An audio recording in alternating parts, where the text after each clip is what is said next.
丧尸爆发前1个月，我关掉了经营多年的防盗门店铺，朋友骂我疯了，家人说我中了邪，他们不知道我从那些要求诡异订单里嗅到了世界末日的味道。我疯狂网贷，刷爆所有信用卡，买了一辆18米长的退役重卡，把它改成了一座移动的钢铁堡垒。我叫李峰，一个半死不活的防盗门店老板，铺子开在老城区，做的都是街坊生意，饿不死也发不了财。直到那天，店里来了第一个怪人，他穿着不合身的西装，头发梳得油亮，可眼神却慌得厉害。他不要市面上那些花里胡哨的智能锁、密码门，点名要最厚实的钢板、最原始的机械锁芯，门轴要能承重1吨以上。最离谱的要求是，门上不能有任何猫眼或者对外观察的孔洞，但必须从内部可以完全焊死。兄弟，你这是防什么呢？我忍不住问了一句，他搓着手，答非所问。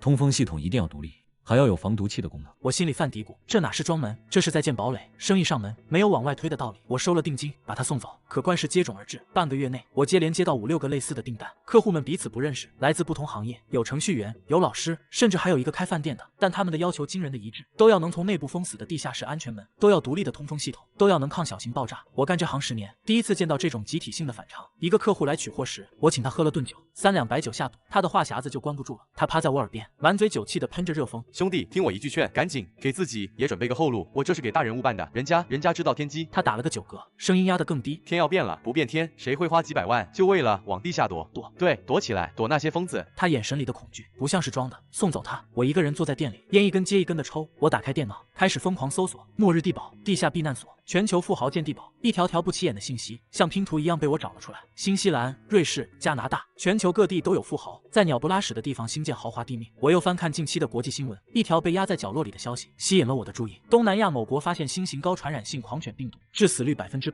潜伏期极短。新闻下面只有寥寥几条评论，都在调侃，可我却怎么也笑不出来。我把所有线索串联在一起，反常的订单、醉酒客户的警告、富豪们的秘密行动，还有那条不起眼的新闻，一个可怕的念头在我脑中成型，让我浑身冰冷。末日要来了，不是电影，不是小说，是现实。那一刻，我没感觉到恐惧，反而是一种奇异的冷静。第二天，我起了个大早，卷帘门拉下一半，我在上面贴了张纸，无限期装修，有事电联。我妈第一个打来电话，问我好好的生意为什么不做了。妈，我准备换个活法。朋友发来微信，问我是不是发财了要去环游世界。差不多，准备搞个房车出去转转。我没有过多解释，他们不会信，说了也没用。挂断电话，我打开了手机里所有的网贷、店铺抵押、个人信用、小额贷款，能点的我都点了。整整1天，我的手机都在嗡嗡作响，验证码短信一条接着一条。您尾号 XXXX 的储蓄卡账户入账人民币5万元，您尾号 XXXX 的储蓄卡账户入账人民币3万元。到了晚上，我看着手机银行 app 里的余额，一串长长的数字563万。我盯着这笔钱，心里没有半点波澜。这不是财富，这是我的船票，一张通往末日的唯一的船票。我没有选择那些华而不实的成品房车，他们是玩具，不是武器。我去了市郊最大的二手重卡市场，空气里全是柴油和机油混合的味道。我一眼就看中了那个大家伙，一辆退役的斯泰尔重型卡车头，军绿色涂装，车头铮亮，像一头沉默的钢铁巨兽，旁边还配着一个18米长的白色冷藏柜拖挂。车主是个豪爽的山东大汉，见我围着车转悠，丢过来一根烟。兄弟，好眼光，这车以前是部队拉冷链的，保养的跟新的一样，发动机吼起来跟牛叫似的。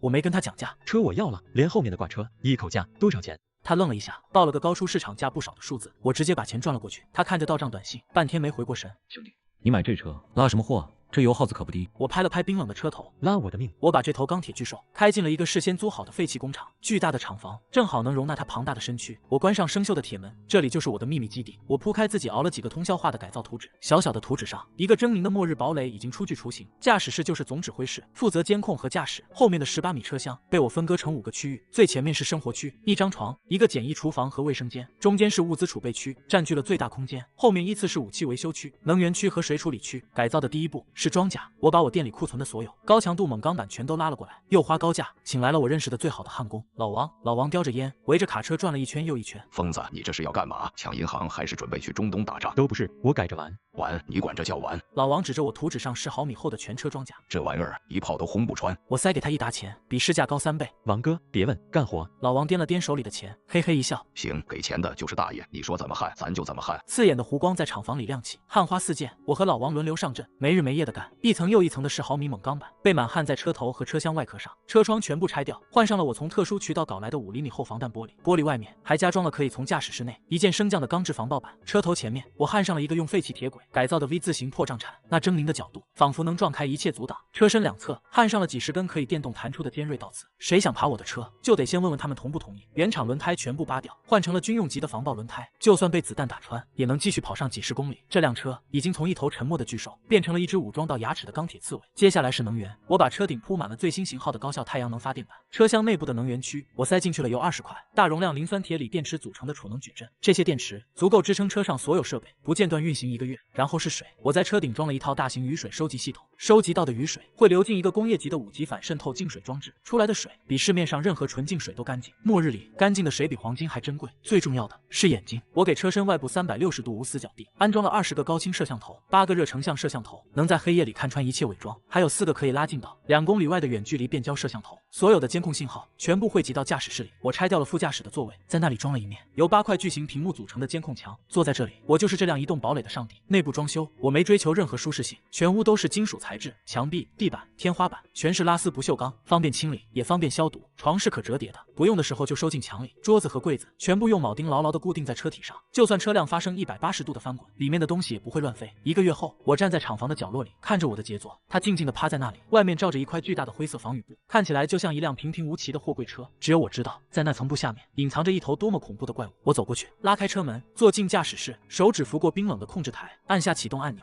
电池矩阵开始供电，监控墙瞬间亮起，8块屏幕上清晰地显示出车外和厂房内的每一个角落。我打开内部照明，冷白色的灯光照亮了金属车厢的每一个细节，空气过滤系统发出轻微的嘶鸣，送出干净清新的空气。我靠在驾驶座上，长长的吐出一口气。这半个月，我瘦了20斤，整个人像被抽干了一样。但看着眼前的一切，一种前所未有的安全感包裹了我。500多万的贷款，家人的不解，朋友的嘲笑，在这一刻都显得微不足道。堡垒已经建成，接下来就是最后的疯狂采购，然后静静等待审判日的降临。我的囤货原则很简单，以吨为单位采购，以年为单位储备。我给重卡套上那层最不起眼的灰色防雨布，伪装成一辆平平无奇的长途货车，驶出了废弃工厂。第一站，粮食批发市场。老板，大米真空包装的，先来10吨。市场老板叼着烟，正在算账。闻言抬起头，以为自己听错了，他上下打量我，又看看我身后那辆巨大的挂车。兄弟，你开玩笑呢？哪个食堂采购也没你这么买的。我没废话，直接拉开一个背包的拉链，里面是码得整整齐齐的红色钞票。现金，现在就要。老板的眼睛瞬间就直了，手里的烟灰掉了一截都没发觉。面粉呢？最好的也要。要多少？5吨。他狠狠吸了口烟，像是要做出什么重大决定。兄弟，你这是国家粮库的，私人。他不再问了，钱给到位，别说是10吨，就是20吨他也能给我凑出来。工人们的眼神像是看一个怪物，一袋袋100斤重的大米被他们扛上我的车厢，车身肉眼可见的沉下去一截。装完货，老板抹了把汗，递给我一支烟。兄弟，听哥一句劝，最近这世道有点怪，你囤这么多粮，是有什么内部消息？我接过烟，没点燃，夹在指尖。没什么消息，就是饭量比较大。离开粮食市场，我拐进了城市最偏僻的工业区，空气中弥漫着一股刺鼻的柴油味。这里是黑市柴油的集散地。我联系好的油贩子是个瘦得像猴一样的中年男人，外号油耗子。他看到我的车，眼睛里放着光。老板，家伙够大，要多少？5吨。我指了指车厢里早就备好的几个巨大塑料油桶。油耗子吹了声口哨，招呼着他的人开始用油泵给我灌油。兄弟，你这车改过啊，看着就结实，拉这么重的货，还备这么多油，准备跑长途去西藏，差不多去个更远的地方。灌完油，我把现金丢给他，发动了汽车。从后视镜里，我看到油耗子和他的人正对着我远去的车屁股指指点点。他们不会知道，这些柴油就是我这头钢铁巨兽的血液。接下来是副食，我没去普通的超市，那里的量太小，效率太低。我直接去了几家大型仓储式卖场的仓库，用野外勘探队采购物资的名义，我见到了库房经理。军用压缩饼干，要口感最差但保质期最长的那种。自热口粮，各种口味，来1000箱。脱水蔬菜包，能补充维生素就行，来500箱。然后是罐头，午餐肉罐头、红烧肉罐头、豆豉鲮鱼罐头、水果罐头。我像个巡视自己领地的君王，手指划过货架，这个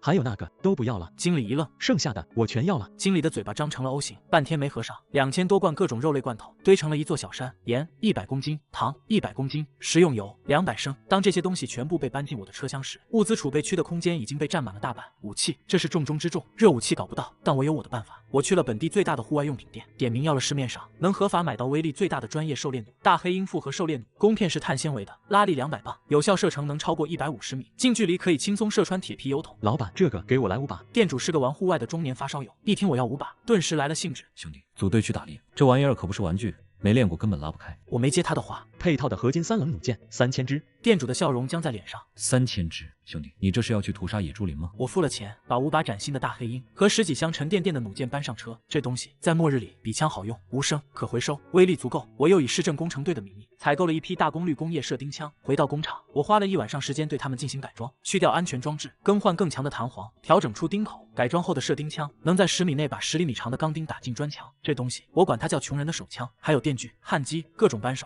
撬棍都被我分门别类的固定在武器维修区的墙上。它们既是工具，也是武器。信息就是生命，在末日，眼睛比拳头更重要。我来到电子城，找到了专卖无人机的店铺。老板，大疆最新的旗舰机有现货吗？有啊 ，Mavic 3 Pro 带3摄的，你要几台？5台。老板愣了一下，以为来了大客户。好嘞，给你算个批发价。配套的备用电池50块，信号增程器也要最好的，来5个。老板手里的计算器都快按出火星子了。哥，你这是开航拍公司的？我没回答，直接扫码付款，提着几个大箱子走出电子城。这些将是我悬在城市上空的眼睛。最后是药品，我伪造了一家乡村诊所的采购证明，去了医疗器械批发市场，抗生素、头孢、阿莫西林、左氧氟沙星，每样都按最大单位拿。消炎药、布洛芬、对乙酰氨基酚，有多少要多少。创可贴、纱布、绷带、碘伏、酒精，堆满了一个推车。最关键的是外科缝合包，这东西在末日里能救命。我还买了很多蔬菜种子，白菜、萝卜、生菜，都是些容易生长的品种。车厢里我已经规划好了一小片区域，用来搞无土栽培，一切准备就绪。车厢里被塞得满满当当，每一个角落都被利用到了极致。我估算了一下，这头钢铁巨兽现在的总重已经超过了40吨。我坐在驾驶室里，这里是我的王座。我关上车门，整个世界瞬间安静下来。手机上关于新型流感的新闻推送越来越多，专家们在电视上信誓旦旦说一切尽在掌握，让市民不必恐慌。我看着这些新闻，脸上没有任何表情。我在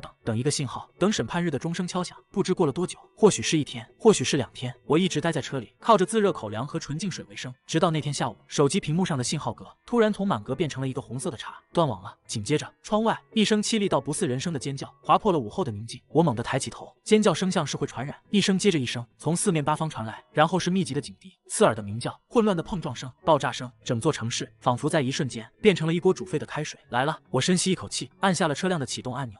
沉睡的钢铁巨兽发出了野兽苏醒般的低吼。我没有急着冲出去，我静静地坐在我的总指挥室里。驾驶室的隔音效果好到变态，外面的一切哀嚎、嘶吼、爆炸传到我耳朵里，都变成了模糊的背景音，像是隔着厚厚的玻璃在看一部灾难默片。我打开了监控墙，8块巨大的屏幕瞬间亮起，20个分割画面将工厂外第一轮的人间炼狱实时直播到我眼前。左上角的第一个画面来自正对着工厂大门的摄像头，一个50多岁的保安手里紧紧攥着一根橡胶警棍，正对着一个步履蹒跚的人大吼：“你别过来啊！我报警了！”那个人穿着一身病号服，走路姿势很怪，一瘸一拐，嘴角挂着长长的血线。保安壮着胆子挥舞警棍，想把他驱赶开。下一秒，那个病人的身体以一种违反了物理定律的角度猛地前扑，速度快到在屏幕上只留下一道残影。保安的吼叫戛然而止，变成了短促的咯咯声。那个怪物正趴在他的身上，尖锐的牙齿轻易地撕开了他颈部的大动脉，鲜血像喷泉一样溅射出来，糊满了整个摄像头。屏幕瞬间变成了一片血红。我面无表情，手指在控制台上轻轻一点，切换到了另一个画面。这是来自远距离变焦摄像头的画面，对准了不远处的一条城市主干道，秩序已经彻底崩溃，几十辆汽车胡乱地撞在一起，有些还在冒着黑烟。人们尖叫着、哭喊着，从车里爬出来，没头苍蝇一样四处乱窜，但他们很快就被从街道两旁、从建筑里涌出的病人扑倒。一个穿着名牌西装、打扮的人模狗样的男人，在被一个丧尸追赶时，他看了一眼身边同样在尖叫奔跑的女伴，他眼中闪过一丝决绝，猛地伸出手，狠狠地将女伴推向了身后的丧尸。女伴摔倒在地，发出了绝望的尖叫。那只丧尸毫不犹豫地扑了上去，男人为自己争取到了宝贵的几秒钟，头也不回地向前跑去。我看着这一幕，只是轻蔑地摇了摇头，看，这就是人性，大难临头各自飞，不是把你推出去，让我先飞。我看得有些腻了，地面上的视角终究是有限的。我按下一个按钮，上帝之眼启动，车顶后方的一块盖板无声划开，一台大疆无人机缓缓升空，它像一只沉默的蜻蜓，悄无声息地越过工厂的围墙，飞越混乱的街道，向着城市上空飞去。监控主屏幕上，画面切换为无人机的4K 高清视角，整座城市像一个被狠狠踹了一脚的马蜂窝，处处是火光，处处是浓烟，地面上无数奔跑的黑点在移动，一些在追，一些在逃。我推动摇杆，将镜头拉近，我的人间观察正式开始。无人机悬停在一家大型超市的门口，玻璃门早已被撞碎，里面挤满了幸存者，但他们不是在躲避丧尸，而是在为最后的物资自相残杀。一个戴眼镜的青年怀里死死抱着一袋大米，好不容易从人群里挤了出来，他脸上带着劫后余生的狂喜，还没跑出2步，身后一根棒球棍带着风声砸下，青年哼都没哼一声，软软的倒了下去，怀里的大米散落一地。周围几个人立刻像疯狗一样扑了上去，不是去扶那个青年，而是疯抢地上的大米。有个人甚至等不及，直接用手捧起混着灰尘和血污的米粒，拼命往自己嘴里塞。他们完全没有注意到，超市的阴影里几双浑浊的眼睛正缓缓地转转向他们。我切换镜头，转向不远处的一栋居民楼，一个男人正用一把消防斧疯狂地劈砍着自己家的防盗门，门上已经布满了狰狞的砍痕。门内传来女人和孩子撕心裂肺的哭喊和哀求：“老公，你别这样，你清醒一点啊！爸爸，开门啊！爸爸，我是乐乐啊！”男人的动作顿了一下，脸上闪过一丝痛苦的挣扎，他的半边脸已经变成了青灰色，血管像黑色的蚯蚓一样在皮肤下蠕动，他已经被感染了。他知道，所以他才要在门外用尽自己最后一份属于人的力气砍烂这扇门。他不想变成怪物后亲手撕碎自己的妻儿。最终，他力竭地嘶吼一声，丢掉斧子，靠着门缓缓滑倒。他的身体开始剧烈的抽搐，喉咙里发出不似人声的呵呵声。几秒后，他重新站了起来，变成了一头只剩下本能的怪物。我端起咖啡的手在空中停顿了一下，随即我喝了一口，咖啡有点凉了。观察的差不多了，是时候让我的堡垒出来见见这个新世界了。我启动了引擎，咆哮吧，我的宝贝！40吨的钢铁堡垒发出震耳欲聋的咆哮。V 字形的破障铲轻易撞开了工厂生锈的大铁门，挡在路上的几辆废弃汽车像是脆弱的玩具，被我随手推到一边。几只闻声而来的游荡丧尸摇摇晃晃地扑向我的车头，我甚至懒得去躲。车轮碾过，只传来几声沉闷的咯吱声，车身连一丝颠簸都感觉不到，就像碾过几个熟透的西红柿。我打开车载音响，选了一首激昂的交响乐，在雄壮的乐曲声中，我驾驶着这头钢铁巨兽，在末日的废墟中闲庭信步，离开混乱的城市，进入乡村，景象似乎平静了一些。我选择了一条偏僻的乡间小路，准备找个安全的地方好好休整一下，顺便整理今天的观察日记。我再次放飞了无人机，让它在前方侦察。很快，无人机传回了画面，在前方几公里外有一个用粗大木栅栏围起来的小型农庄，农庄里有灯光，似乎是一个幸存者建立的据点。有意思，我把房车开到一处山坡后面，完美的隐藏了车身。我坐在监控室里，通过无人机的长焦镜头，像一个真正的上帝，饶有兴致地观察着那个小小的农庄。就在我以为自己是这片废土上唯一的窥视者时，异变陡生，驾驶室里所有的监控屏幕毫无征兆地闪烁了一下，滋啦，8块屏幕，20个画面，瞬间全部变成了刺眼的雪花。紧接着，中央的主屏幕上，雪花消失，一行猩红色的中文字符，一个字一个字的凭空跳了出来，那感觉就像有人正隔着屏幕用手指在上面写字。别看了，铁皮罐头！我的瞳孔骤然收缩，你的无人机信号像黑夜里的篝火一样显眼，心脏在那一瞬间像是被一只无形的大手攥住了。不可能，这绝对不可能！我的整套系统是完全物理断网的，没有任何与外界连接的端口，他们是怎么黑进来的？还没等我从震惊中反应过来，第2行字紧跟着浮现：我们对你的大家伙很感兴趣，给你3分钟自己开过来，或者我们帮你停下来。屏幕的右下角，一个血红色的倒计时冷酷的开始跳动，2点59分，2点58分，我全身的肌肉瞬间绷紧。我一直以为我是这个末日里高高在上的神，我以为我是那个躲在幕后看戏的人，直到这一刻我才明白，我不是神，更不是观众。在这片刚刚开始的废土之上，还潜伏着能瞬间戳破我所有安全感的恐怖猎人。我成了猎物。我盯着那个数字，大脑在0.01秒内就完成了从震惊到冷静的切换。恐慌是毒药，我比谁都清楚，对方拥有我无法理解的电子战能力，硬拼是找死，但让我束手就擒，把我的命和这座堡垒交出去。做梦！我深吸一口气，手指在控制台上闪电般敲击，幽灵模式启动。这是我为自己准备的最高等级逃生预案，专门应对这种被技术碾压的局面。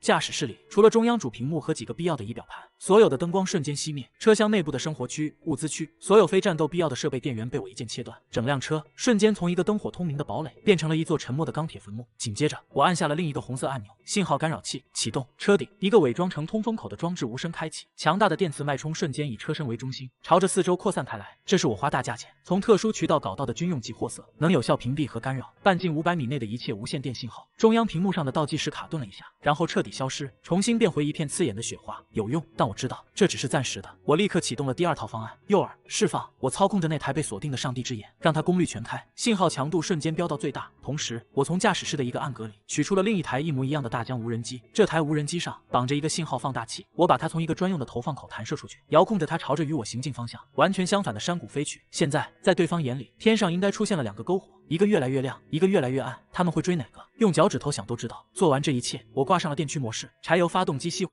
由磷酸铁锂电池组供电的电机开始工作。40吨的钢铁巨兽在寂静的夜色中几乎悄无声息地滑下了山坡，像一个黑色的幽灵，一头扎进了旁边茂密的树林。我不敢开灯，只能依靠热成像摄像头，在漆黑的林间缓慢穿行。车身两侧坚硬的树枝刮擦着装甲，发出刺耳的吱嘎声，在死寂的夜里传出很远。我的心提到了嗓子眼。终于，我找到了一处低洼地，把车开了进去。我爬上车顶，将一张巨大的3D 迷彩伪装网从头到尾盖住了整个车身。从空中看，这里只是一片平平无奇的树林。我缩回车里，关上舱门，连大气都不敢喘。我需要确认他们是否上钩。我取出了我的最后一只眼睛，一台小巧的巴掌大的4旋翼无人机，它没有无线遥控，尾部拖着一根细细的100米光纤线，直接连接在我的控制台上。这是最原始，也是最无法被侦测的侦察手段。我将它缓缓升空，让它悬停在树冠之上。屏幕上，画面传来远处的山谷方向，也就是我释放诱饵无人机的方向。几个刺眼的车灯正在高速移动。我将镜头拉到最大，3辆车，不是普通的越野车，而是经过重度改装的军用级防爆车。车顶还架着我看不懂的蝶形天线，它们卷起漫天尘土，精准地朝着我那台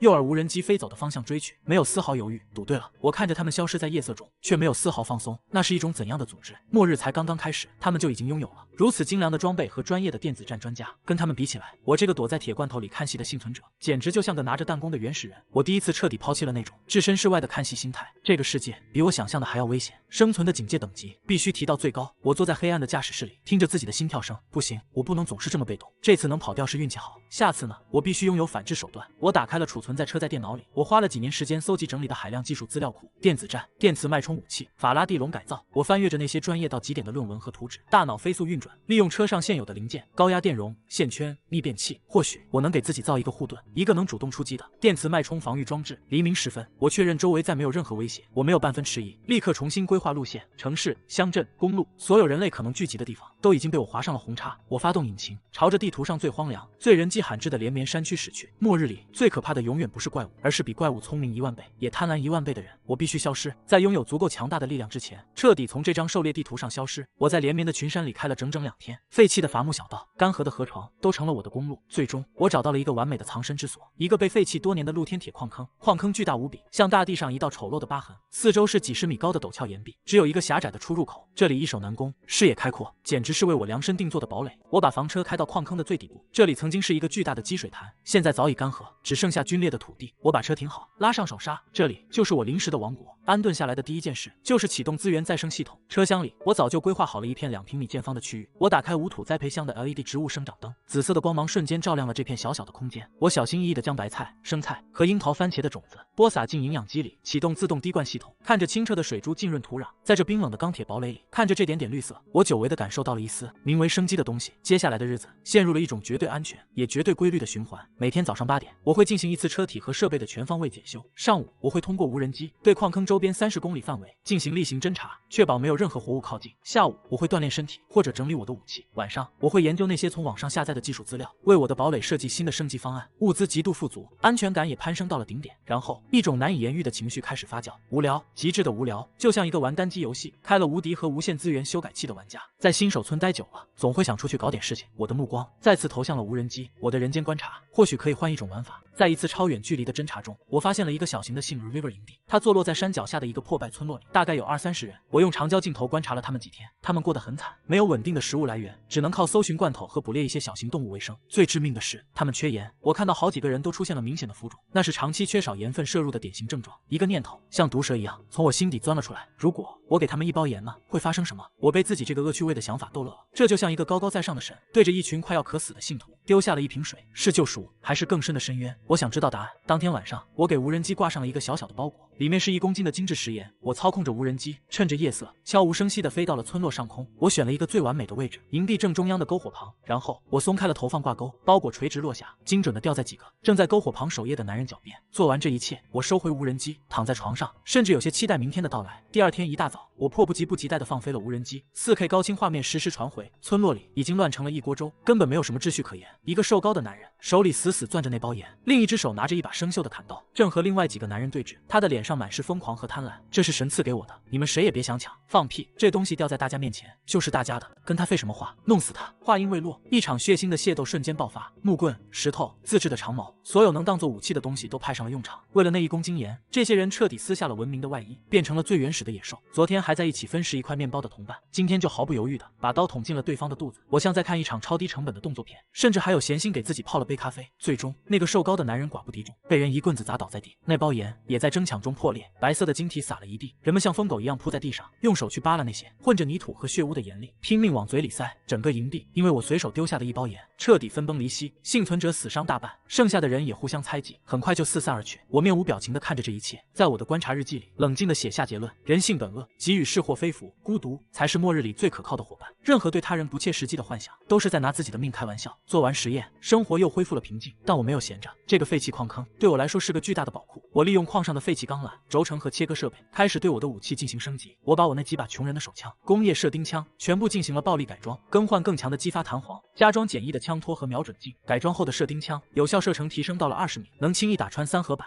我又用废弃的信号发射器、电池和一些从矿区炸药里提取出来的材料，制造了几十个简易的遥控爆炸装置。我把它们埋设在矿坑唯一的出入口附近，起爆器就放在我驾驶室的控制台上。这些是我新的玩具。在矿坑里待了足足2个月，车顶的无土栽培蔬菜都已经收获了2茬，我的堡垒也增加了好几样新的防御和攻击手段。但一种莫名的不安开始在我心底蔓延。我打开地图，看着我所在的这个小点，感觉自己像一个坐井观天的青蛙。静止会带来懈怠和未知，移动的堡垒才是真正的堡垒。我该走了。我把最后几颗新鲜的番茄摘下来，擦了擦，咬了一口，酸甜的汁水在口腔里爆开。我发动了引擎，沉睡的钢铁巨兽发出一声低沉的咆哮。是时候出去看看这个已经面目全非的世界变成什么样了。离开矿坑，我重新回到了文明的废墟。2个月足够让一座城市彻底死去，但我需要回来。堡垒在山区的野蛮穿行中，几个关键的承重轴承出现了细微的金属疲劳迹象，还有我那个简易的电磁脉冲装置，还差几样高精度的电容和芯片。这些东西只有在工业区的电子厂里才能找到。我的目标是L市，一座以精密仪器制造闻名的中型工业城市。在距离城市50公里的地方，我就停了车。上帝之眼再次升空，开始执行侦察任务。屏幕上，城市的轮廓在灰蒙蒙的天空下若隐现，像一头匍匐的巨兽尸体。我花了1整天的时间，只是观察。我发现这里的丧尸已经形成了一种诡异的规律，我称之为潮汐。白天阳光下，它们会变得迟缓，三三两两的在街上游荡，像迷路的羊群。到了夜晚，它们则会变得极度活跃，对光和声音极度敏感，任何一点动静都会引来成百上千的怪物，汇聚成真正的死亡潮汐。这很好，有规律就意味着有漏洞。我的人间观察日记上又多了一条新发现。无人机传回的画面里，我找到了我的登陆点 L 市的 CBD 中心，一栋60层高的地标建筑，环球贸易中心。它旁边的高架桥在灾难初期就断了，其中一段引桥坍塌后，恰好斜斜地搭在了大楼50层高的群楼楼顶停车场上，形成了一个完美的斜坡，一个通往天空的斜坡。计划在脑中成型。我等到第2天正午，阳光最烈的时候，引擎发出低吼，钢铁堡垒碾过废弃的公路，朝着城市心脏冲去。我没有走主干道，而是选择了偏僻的辅路。路上零星的丧尸甚至无法让我踩下刹车，V 字形的破障铲将他们撞飞碾碎，车身只是轻微的晃动一下。我打开了音响，放着激昂的古典乐，在命运交响曲的伴奏下，我开着40吨的钢铁堡垒，在丧尸之城里进行一场华丽的逆行。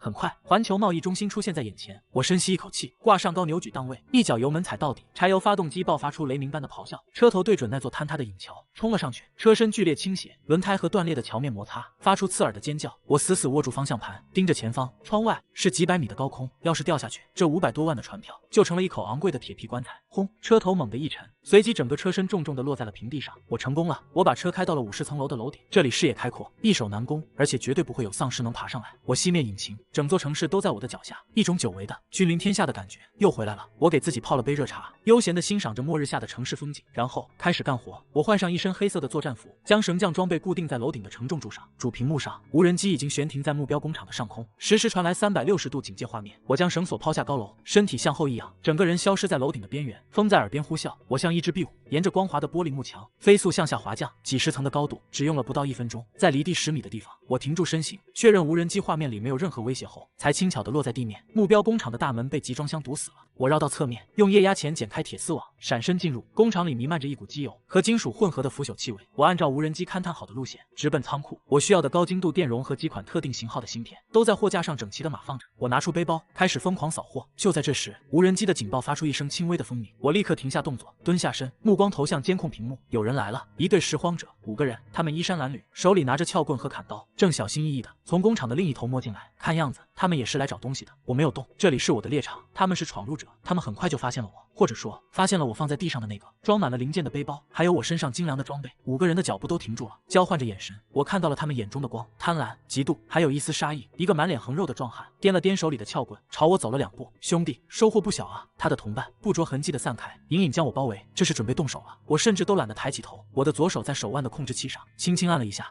一声低沉的风鸣从他们头顶传来，5个人下意识的抬头，一台闪烁着红色指示灯的黑色无人机正悬停在他们头顶不到10米的地方，摄像头缓缓转转动，精准地锁定了他们每一个人，那感觉就像死神的眼睛。5个人脸上的贪婪瞬间变成了惊恐，他们从没见过这玩意儿，在他们眼里，这东西比丧尸更可怕，因为丧尸不会思考，但这玩意儿会跑。不知道是谁喊了一嗓子，刚才还凶神恶煞的5个人瞬间作鸟兽散，连滚带爬的朝着工厂外逃去。其中一个跑得太急，还被门槛绊了一跤，摔了个狗吃屎。我看着屏幕里他们狼狈的背影，觉得有些好笑。一群连热武器都没有的原始人也敢起歪心思。我慢条斯理的装满背包，又搜刮了大量的化学品原料，绳索一收，我像蜘蛛侠一样重新回到了50层楼的王座。满载而归，我发动房车，准备离开这座城市。在经过刚才那个工厂时，我下意识的朝那边看了一眼，工厂门口已经围满了丧尸，撕心裂肺的惨叫声隐隐约约传来。我用远距离摄像头拉近了画面，正是刚才那伙拾荒者，他们不知道因为什么发生了内讧，打斗的动静吸引来了夜幕下汇聚的尸潮。现在他们成了丧尸的晚餐。我面无表情的看着屏幕上血腥的画面，然后关掉了监控，一脚油门，钢铁堡垒驶离城市，将那些哀嚎和惨叫远远的抛在身后。冬天来的毫无征兆，一场席卷整个北方的暴风雪让世界变成了一片纯白，气温骤降到了零下30度。这对我和我的堡垒来说不是灾难，是福利。车外的世界是冰雪地狱，无数丧尸被冻成了千奇百怪的冰雕，保持着生前最后的姿态。车内的生活区温暖如春，我穿着一件单衣，悠闲地坐在桌前，桌上是一个正在咕嘟咕嘟冒着热气的自热小火锅，麻辣牛肉的香气弥漫在整个车厢里。我夹起一片烫熟的毛肚，蘸了蘸香油蒜泥，塞进嘴里，爽。我看着窗外那些被冻成冰棍的丧尸，喝了一口冰镇啤酒，这种极致的反差让我产生了一种病态的愉悦。我甚至打开了外放喇叭，对着窗外一尊被冻住的丧尸喊话：“嘿，哥们儿，要不要进来喝一杯？”那丧尸张着嘴，脸上还挂着冰霜，当然不会回答我。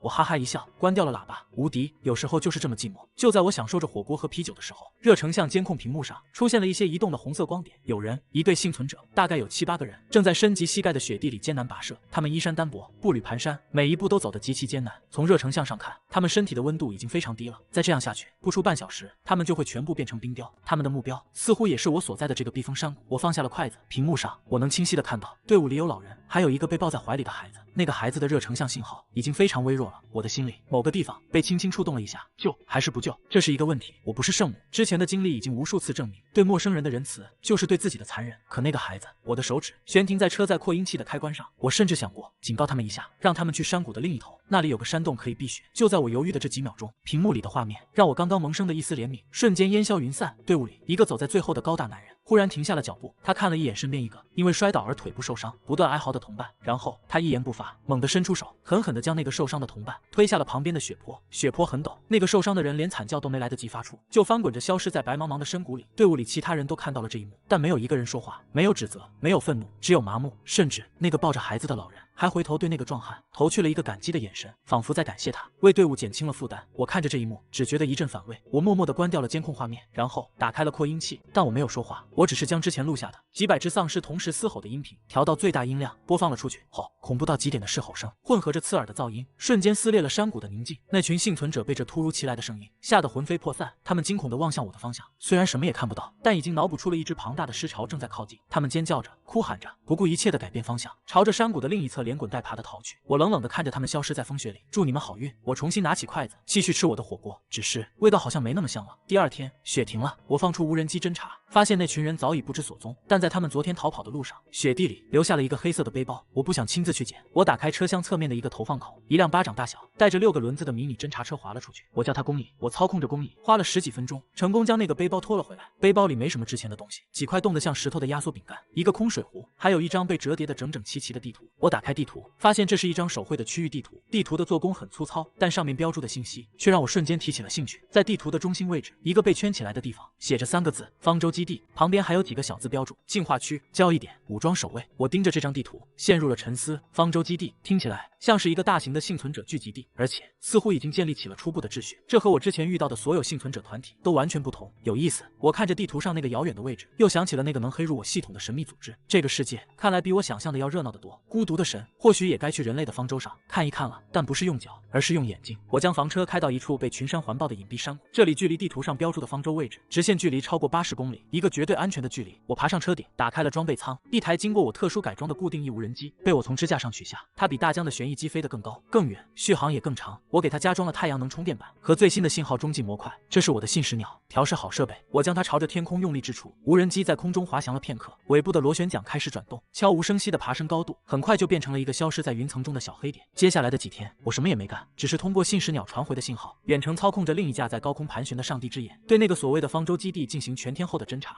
我的耐心比这个末日里任何幸存者的食物储备都要充足。1周后，我拼凑出了这个方舟的全貌。它是由一座建在山坳里的大型监狱改造而成，高墙、电网、瞭望塔，天然的地理优势，确实是个易守难攻的好地方。基地门口有10几名穿着统一制服、荷枪实弹的武装守卫，他们看起来精神饱满，装备精良，和我之前见过的所有幸存者都截然不同，一切都显得秩序井然。直到我将镜头拉近，看到了基地的欢迎仪式，一队衣衫褴褛的幸存者，大概有5、6个人，满脸希冀地来到基地门口。守卫没有开门，只是冷漠地隔着铁丝网，用枪指着他们。一个看起来像是头目的人走上前，对着那群幸存者喊话：想进方舟就要守方舟的规矩，所有物资全部上交。幸存者们一阵骚动，但很快在黑洞洞的枪口下，他们屈服了。他们颤抖着将背包里仅有的一点罐头、饼干，甚至连半瓶水都倒在了地上。一个年轻的母亲试图将一块巧克力藏给怀里的孩子，下一秒，一名守卫直接冲过去，一枪托狠狠砸在他的脸上，女人惨叫着倒地，孩子吓得哇哇大哭。守卫捡起那块巧克力，撕开包装，塞进了自己嘴里，还冲着地上的女人露出了一个轻蔑的笑容。我面无表情地看着这一幕。搜刮完后，大门打开，这群一无所有的幸存者像牲口一样被赶了进去。他们不再是幸存者，他们是新的奴隶。我操控无人机越过高墙，看向监狱的内部。操场上，上千名幸存者被称作工蚁，正在进行着高强度的劳作。他们面黄肌瘦，神情麻木，稍有懈怠，旁边监工的鞭子就会毫不留情地抽下来。而与此形成鲜明对比的是监狱原本的办公大楼，那里灯火通明，传来隐约的音乐声。我将镜头推向一扇没有拉窗帘的窗户，房间里一群衣着光鲜的男女正在开派对，长桌上摆满了美食和红酒。一个脑满肠肥的中年男人怀里搂着2个年轻的女孩，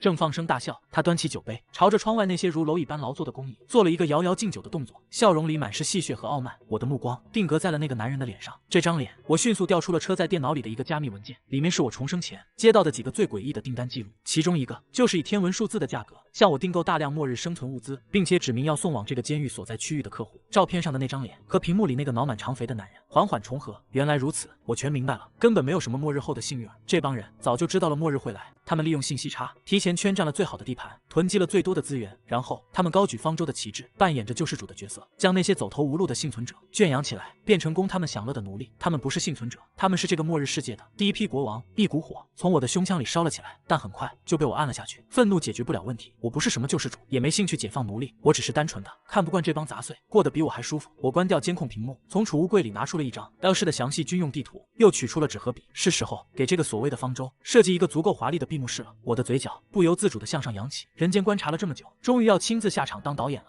这感觉还真不赖。我的计划分为3步：攻心、皮敌，最后才是审判。第1步，攻心未上，我花了1个下午用打印机制作了几千张传单，传单上的内容很简单，没有任何煽动性的语言。左边是无人机偷拍的基地高层开派对、吃牛排喝红酒的奢华照片，右边是工蚁们啃着发霉面包、喝着泥水的照片，最下面只有一行血红色的大字：你的肝正在为谁的香槟买单。当天深夜，我操控着5架无人机，如同黑夜里的幽灵，悄无声息地飞临方舟基地上空，将数千张传单精准地撒在了工蚁们居住的监区。监控画面里，我能看到起初的死寂之后，无数黑影从门窗里探出来，将那些飘落的纸片死死攥在手里。骚乱像病毒一样开始蔓延。第2天，基地的补给搜寻队出发了，3辆改装过的卡车，20多名全副武装的守卫，阵仗不小。我早已通过无人机摸清了他们的必经之路。我没有露面，只是坐在我的王座上，悠闲地喝着咖啡。当他们的车队行驶到一处狭窄的盘山公路时，我按下了手边的一个红色按钮，引爆，轰轰轰，剧烈的爆炸声在山谷间回荡。我提前埋设在山壁上的几个遥控爆炸装置，成功地制造了一场小规模的塌方，巨石和泥土倾泻而下，精准地将第1辆和最后1辆卡车砸成了铁饼。中间那辆车里的人惊恐地跳下车，对着前后被堵死的道路绝望地开着枪。我甚至懒得去看他们最后是怎么在荒野里挣扎求生的。我只知道方舟基地的物资断了，食物的短缺加上传单的催化，让基地内部的矛盾彻底被点燃。我看到工蚁们开始消极怠工，甚至爆发了小规模的冲突，而那些高高在上的贵族们也因为食物配给的减少开始了内斗。时机差不多了，我决定再给他们加一把火。第3天夜晚，风雪交加，我派出了我所有的无人机，足足10几架，它们像一群嗜血的乌鸦，盘旋在基地的上空。一部分无人机挂载着高音喇叭，循环播放着我之前录下的震耳欲聋的丧尸嘶吼；另一部分则挂载着我用啤酒瓶和汽油感知出来的燃烧瓶。开始狂欢吧，我轻声说道。高音喇叭骤然响起，恐怖的狮吼声瞬间笼罩了整个监狱。紧接着，一个个燃烧瓶从天而降，在基地的各处燃起熊熊大火。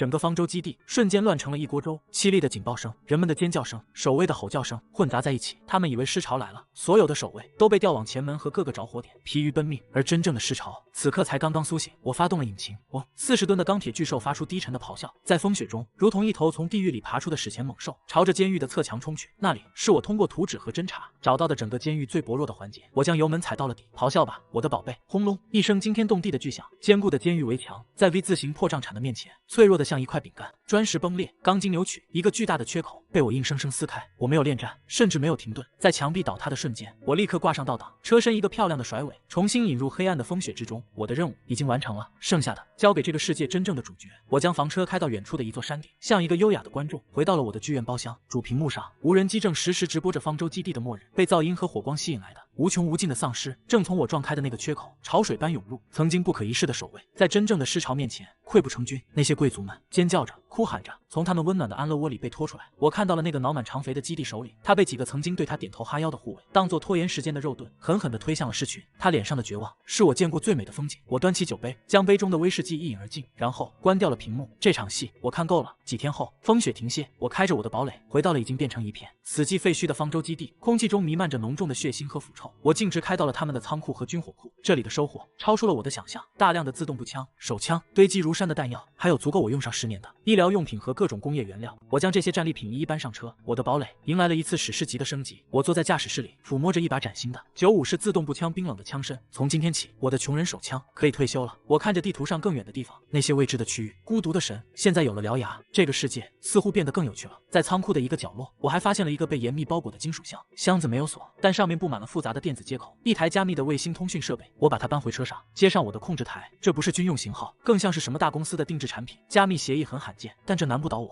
我花了几年时间囤积的，可不只是罐头和汽油。车在电脑的硬盘里储存着一个巨的破解程序和技术资料。我点上一支烟，看着屏幕上飞速滚动的代码流。3个小时后，伴随着一声轻响，防火墙被我撕开了一个口子。我没有直接侵入，而是选择被动截取，像一个趴在墙角的偷听者。我等了整整1天，就在我快要失去耐心，准备给自己煮一碗泡面的时候，一条加密信息被我的系统成功截获。信息很短：呼叫方舟，听到请回答，你不已超过72小时，未进行例行报告，请立即说明情况。重复：呼叫方舟，听到请回答。我的心脏漏跳了半拍。这个通讯频道，这个语气，我迅速调出了那个被我尘封的记录。第5章，那个能在我眼皮子底下玩电子欺诈、黑入我无人机的神秘组织，是他们。他们果然和方舟基地有联系。不，从这语气看，方舟基地更像是他们养的一条狗。我继续监听，半小时后，对方没有得到回应，又发来第2条信息：方舟已失联 ，A3 小队即刻出发，查明情况，任务目标：回收火种计划相关数据，评估损失，如有必要，清除所有不稳定因素。火种计划听起来像是什么宏大的玩意儿。我靠在椅背上，缓缓吐出一口烟圈。事情变得有意思了。我摧毁了方舟，截断了他们的补给，现在他们要派人来打扫卫生了。在他们眼里，我恐怕就是那个最大的不稳定因素。跑，这个念头只在我的脑子里停留了0.1秒。为什么要跑？上一次我像丧家之犬一样躲进树林，是因为我手里只有弹弓。现在我拥有一个军火库，猎人和猎物的身份，是时候该换一换了。我看着那台卫星通讯设备，一个大胆的计划在脑中成型。与其被动的等着他们找上门，不如我给他们指条路，一条通往地狱的路。我活动了一下手指，指关节发出咔咔的脆响。我切换到发送模式，模仿方舟基地那种卑微又带着一丝惊恐的口吻，敲下了一行字：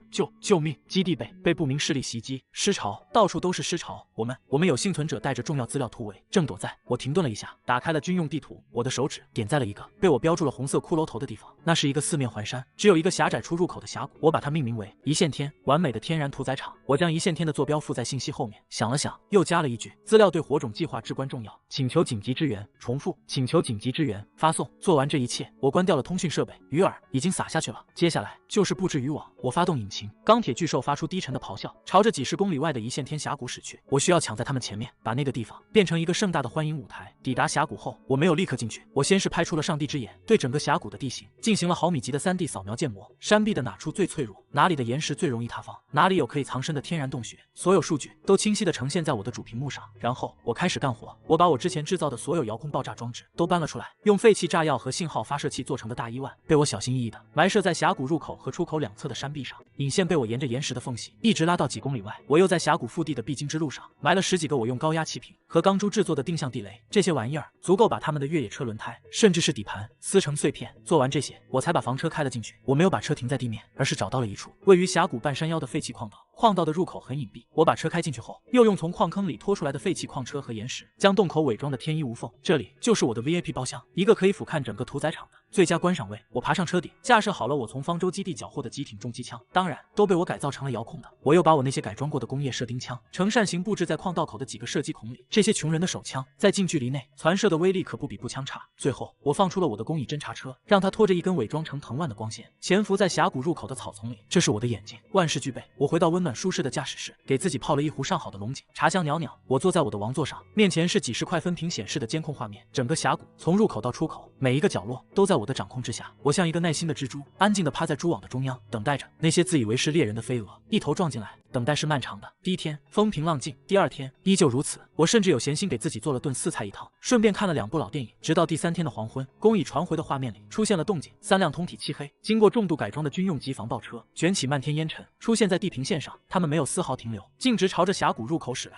来了！我的嘴角不由自主地向上扬起。热成像画面上，我能清晰地看到每辆车里都坐着4个人，全副武装，动作干练。当头车缓缓驶入峡谷时，他们甚至还派出了一个小型的无人机，在前方进行低空侦察，很专业。可惜他们遇到了我，我没有理会那只在我头顶盘旋的小苍蝇，我的目光死死锁定着他们的车队。等他们3辆车全部进入峡谷腹地，抵达我设置的中心陷阱区域时，我拿起了手边的起爆器，是时候拉开这场战争的序幕了。我按下了红色的按钮，没有犹豫，轰轰隆，2声惊天动地的巨响，几乎同时在峡谷的2端炸开。我埋设在入口和出口的炸药，精准地引爆了山壁，无数吨的岩石和泥土如同瀑布般倾泻而下。顷刻之间，峡谷的2头被彻底封死，这里成了一座绝壁环绕的坟墓。监控画面里，敌人的车队一个急刹，停在了原地，车门打开，12个穿着黑色作战服的武装人员跳下车，迅速组成了一个环形防御阵型。他们的反应很快，战术素养极高，但他们面对的不是常规的敌人。开火！我对着麦克风下达了冰冷的指令。下一秒，布置在半山腰矿道口的遥控机枪和几十把改装射钉枪同时开火，哒哒哒哒哒，咻咻咻咻咻，子弹和钢钉如同2条交叉的火鞭从天而降，狠狠地抽打在他们的车队上。防爆车的装甲玻璃上瞬间绽开一片片蛛网般的裂痕。2个试图寻找掩体的敌人刚跑出2步，就被密集的钢钉射成了筛子，惨叫着倒在地上。隐蔽，寻找掩体。他们的队长正声嘶力竭地吼着，剩下的人狼狈地躲在车身后面，举着枪，徒劳地朝着山壁的方向还击。他们的子弹打在几十米高的坚硬岩石上，只能溅起一串串无力的火星。他们甚至连我的具体位置都找不到。我端起茶杯，轻轻吹了吹，第1道开胃菜结束，该上主菜了。我操控着5架挂载着燃烧瓶的无人机，从矿道的另一侧悄然升空。它们像一群黑色的乌鸦，盘旋着飞到了敌人头顶。空袭开始，我按下了投放按钮，5个啤酒瓶从天而降，啪啪啪，燃烧瓶在车顶和地面上碎裂，汽油混合着化学助燃剂，瞬间爆开一团团橘红色的火焰。一辆车的引擎盖被直接引燃，冒出滚滚黑烟。躲在车后的敌人被火焰逼了出来，像没头苍蝇一样乱窜。上面，该死！他们在上面。有人终于发现了无人机，举枪射击，但无人机灵活地在空中做出规避动作，让他们所有的攻击都落了空。然后开始第2轮、第3轮投掷，整个峡谷腹地很快变成了一片火海，敌人的阵型彻底乱了。我看着屏幕里他们狼狈的身影，甚至觉得有些好笑。装备再好有什么用？在我的立体化饱和攻击面前，他们就像是被关在笼子里的火鸡，而我就是那个拿着猎枪决定他们什么时候死的农场主。游戏也该进入尾声了。我打开了车载音响，连接上外部的扩音喇叭。我没有放音乐，我播放了之前录下的那段足以让任何人精神崩溃的音频，几百只丧尸同时嘶吼的合集，恐怖到极点的声音，经过峡谷的回音放大，瞬间变成了足以撕裂耳膜的声波武器。山谷里的敌人被这突如其来的狮吼吓得一个哆嗦，他们惊恐地望向四周，脸上的血色以肉眼可见的速度褪去。他们以为自己闯进了一个巨大的丧尸巢穴，而我只是在给他们一个善意的提醒。真正的主角马上就要登场了，噪音和火光是这片废土上最有效的集结号。峡谷周围山脉里，所有游荡的丧尸都被吸引了过来，他们从山林里，从岩石的阴影里，从干涸的河道里源源不断的涌出。他们被堵死的峡谷入口和出口拦住，但很快他们就发现了新的道路。那些陡峭的山壁，1只、2只、100只，成千上万的丧尸像黑色的潮水，从峡谷四周的山壁上悍不畏死地往下跳，扑通扑通，他们像下饺子一样掉进峡谷里。摔断了腿的就用手爬，摔断了手的就用嘴咬，无穷无尽。峡谷里的那10个幸存者彻底绝望了，他们一面要躲避我从天而降的空袭和冷枪，一面要对抗从4面8方涌来的无穷无尽的尸潮。我好整以暇地关掉了所有武器系统，剩下的交给这个世界的主角们就行了。我给自己又续上了一杯热茶，像在看一场制作精良的灾难片。战斗或者说屠杀持续了半天，峡谷内最终归于平静。那些不可一世的猎人连同他们的车辆都被彻底淹没在了尸潮之中。我等丧尸散去，才开着房车从矿道里出来。我像一个巡视自己领地的君王缓缓驶过这片狼藉的战场，空气中弥漫着硝烟、汽油和浓郁的血腥味。我停在被烧得只剩下骨架的敌方车辆旁，在一个被撕碎的战术背包里，我找到了一个防水的金属盒。打开盒子，里面是一份完整的资料，标题正是火种计划。我快速翻阅着，这份计划远比我想象的要疯狂。一群在末日降临前就洞悉了一切的世界顶级精英，包括政客、寡头、科学家，他们认为旧世界已经腐朽，无可救药，于是他们联手，在某种程度上，甚至可以说是促成了这场末日的降临。他们想用一场大清洗来抹平整个世界，然后由他们这些被选中的人，在废墟之上建立一个全新的、绝对理性的金字塔式的世界新秩序。而所谓的方舟基地，不过是他们计划里一个用来圈养和筛选合格劳动力的集中营而已。我看着这份文件，只觉得荒谬。建立新秩序，拯救人类，我对此毫无兴趣。我抬起手，将这份足以在任何幸存者基地掀起滔天巨浪的文件撕成了碎片，然后一把火烧得干干净净。我不需要什么狗屁的使命感，也不想当什么救世主，我只享受这种感觉，这种将所有自以为是的阴谋家连同他们的宏伟计划一起踩在脚下，碾得粉碎的感觉。我回到车上，发动引擎，钢铁堡垒碾过遍地的尸骸，迎着血色的夕阳，朝着未知的远方再次启程。我靠在柔软的椅背上，从冰箱里拿出一罐冰镇可乐，啪的一声拉开拉环，冰凉的液体划过喉咙，带走一丝燥热。在我的控制台上，新的无人机已经升空，高清的摄像头将这个破碎世界的壮丽与荒凉实时直播到我的屏幕墙上。这个世界不需要什么国王，也不需要什么救世主，它只需要一个观众，而我就是那个唯一的买了永久 VIP 票的观众。终点在哪里？我不知道，也不在乎，因为整个世界都是我的剧场，好戏才刚刚开始。